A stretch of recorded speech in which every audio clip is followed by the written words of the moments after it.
నమస్తే తెలుగు న్యూస్కి స్వాగతం. వాస్తవానికి చిన్న సందర్భం, చిన్న విషయంలాగా కనిపించే అతిపెద్ద చర్చకు దారితీసే అంశం. జగన్మోహన్ రెడ్డి పార్టీ వైసీపీలో ఉన్న ఎవరైనా ఇతర పార్టీల వ్యక్తులతో కలిసినా, అంటే వాళ్ళకి నచ్చనటువంటి పార్టీల వ్యక్తులతోటి కలిసినా, నచ్చిన పార్టీలతోటి కలిస్తే ఓకే, వ్యక్తులతోటి కలిసినా లేదా ఫోన్లో మాట్లాడినా లేదా ఇంకేదన్నా సంబంధాలు కలిగి ఉన్నా జగన్మోహన్ రెడ్డి తీసుకునే చర్యలు వేరేలా ఉంటాయి. అది మనకి 2019-24 మధ్యలో చాలా స్పష్టంగా చూసాం మనం. రఘురామకృష్ణరాజు విషయంలో, బాలశౌరి విషయంలో, ఇంకా చాలామంది ఉన్నారు అలాంటి వాళ్ళ విషయాల్లో. ఇప్పుడు రోజా, రేవంత్ రెడ్డి పార్లమెంట్లో ఒకరికొకరు ఎదురుపడి షేక్ హ్యాండ్ ఇచ్చుకొని ఏదో మాట్లాడుకున్నారు. ఏం మాట్లాడుకున్నారు అనేది బయటికి రాలేదు, కానీ ప్రస్తుతానికి మాట్లాడుకున్నారు, షేక్ హ్యాండ్ ఇచ్చుకొని మాట్లాడుకున్నారు. మరి ఇప్పుడు రోజా పరిస్థితి ఏంటి? గతంలో వాళ్ళలానే పరిస్థితి అవుతుందా, లేదు ఇంకేమన్నా రోజాకి మినహాయింపులు ఉంటాయా? జగన్మోహన్ రెడ్డి మనస్తత్వం బాగా క్షుణ్ణంగా పరిశోధించిన రాజేష్ గారు ఉన్నారు, అప్సాని. రాజేష్ గారు నమస్కారం. నమస్కారం. రాజేష్ గారు, ఇప్పుడు ఎలా ఉండొచ్చు జగన్మోహన్ రెడ్డి రియాక్షన్ దీని మీద? ఇప్పుడు యాక్చువల్గా 2019-24 మధ్యకాలంలో 2 విందు సమావేశాలు వైసీపీ పార్లమెంటరీ పార్టీని అతలాకుతలం చేశాయి. మొదటిది వైసీపీ లోక్సభ సభ్యుడిగా నర్సాపురం నుంచి ఎన్నికైన రఘురామకృష్ణరాజు గారు. వారు ఆ రోజుల్లో గతంలోనే వారు భారతీయ జనతా పార్టీలో చాలా క్రియాశీలకంగా పనిచేసి ఉన్న నేపథ్యంలో వారికి జాతీయ స్థాయి భారతీయ జనతా పార్టీ నాయకత్వంతో కూడా చాలా సన్నిహిత సంబంధాలు ఉన్న నేపథ్యంలో, అలాగే దశాబ్దాల తరబడి వ్యాపార రంగంలో ఉన్న రఘురామకృష్ణరాజు గారికి వివిధ రాష్ట్రాల్లో వ్యాపారాలు ఉన్న నేపథ్యంలో దేశవ్యాప్తంగా వివిధ రాజకీయ పక్షాల నాయకులతో వారికి సన్నిహిత సంబంధాలు ఉన్నాయి. ఈ నేపథ్యంలో ఆ రోజుల్లో ఆయన లోక్సభ సభ్యుడిగా ఎన్నికైన తర్వాత ఒకరోజు లోక్సభలో ఉన్న సహచర సభ్యులందరికీ కూడా ఒక డిన్నర్ మీట్ ఏర్పాటు చేశారు. ఒక ఆత్మీయ సమావేశం, వారందరినీ ఆహ్వానించి భోజనం పెట్టారు. అలా పెట్టిన సమావేశానికి ఎవరు ఊహించని విధంగా 350 మంది లోక్సభ సభ్యులు హాజరు కావడం జరిగింది. చాలా మంది కేంద్ర ప్రభుత్వంలో సీనియర్ మోస్ట్ నాయకులు, చాలా పవర్ఫుల్ నాయకులు అందరూ కూడా ఆ సమావేశానికి హాజరు కావడం జరిగింది. క్లియర్ మెజారిటీ వచ్చేసారు. అంటే ఇక్కడ పార్టీ అధినేతకున్న జగన్మోహన్ రెడ్డి గారికి కూడా అంతటి స్థాయి పరిచయాలు ఆ రోజుల్లో లేవు.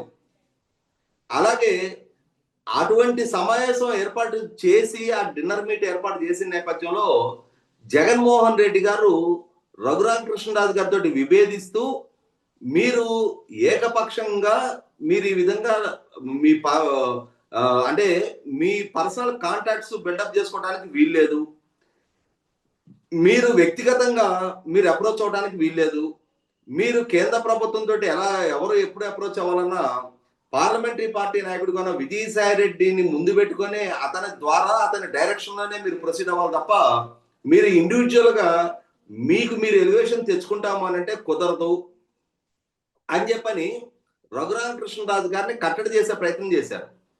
అలా చేసి కొంతవరకు రఘురామకృష్ణరాజు గారిని నియంత్రించే ప్రయత్నం జరుగుతున్న క్రమంలోనే ఒకరోజు పార్లమెంటు సమావేశాలు ముగిసి వైసీపీ లోక్సభ సభ్యులందరూ కూడా వాళ్ళు పార్లమెంట్ హాల్ నుంచి బయటకు వస్తున్న సందర్భంలో అప్పుడు అక్కడ ఎదురైన ప్రధానమంత్రి గారు హాయ్ రఘు కైసే హో అని చెప్పని రఘురామకృష్ణరాజు గారిని పలకరించి వారి భుజం మీద చేవేయడం జరిగింది.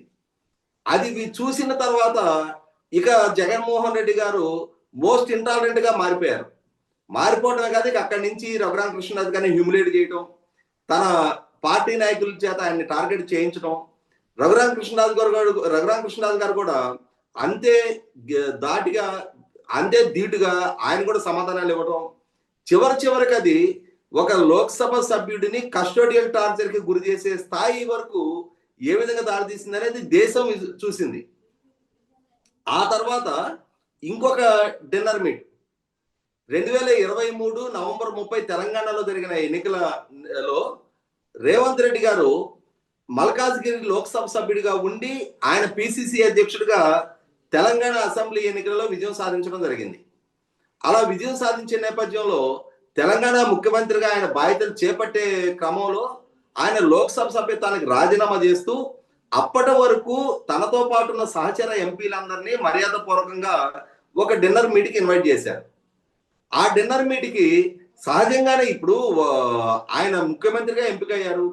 అక్కడ అప్పటి వరకు సభలో అందరూ సహచర లోక్సభ సభ్యులుగా కొనసాగుతూ ఉన్నారు.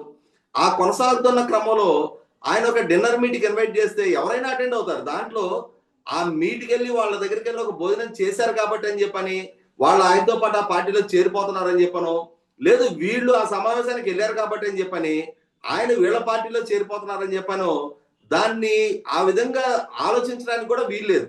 కానీ జగన్మోహన్ రెడ్డి గారు మాత్రం నా ఆదేశాలు లేకుండా రేవంత్ రెడ్డి గారిని నేను కేసీఆర్ గారికి శత్రువుగా భావిస్తున్నా కాబట్టి, కేసీఆర్ గారు నాకు సన్నిహితుడు కాబట్టి కేసీఆర్ గారు శత్రువుతో మీరు ఎలా భోజనానికి హాజరవుతారు అని చెప్పని ఆయన ఆహ్వానాన్ని మీరు ఎలా మన్నిస్తారు అని చెప్పని 2024 ఎన్నికల్లో వల్లభనేని బాలశౌరి గారిని ఏ విధంగా అవమానపరిచింది చూసాం.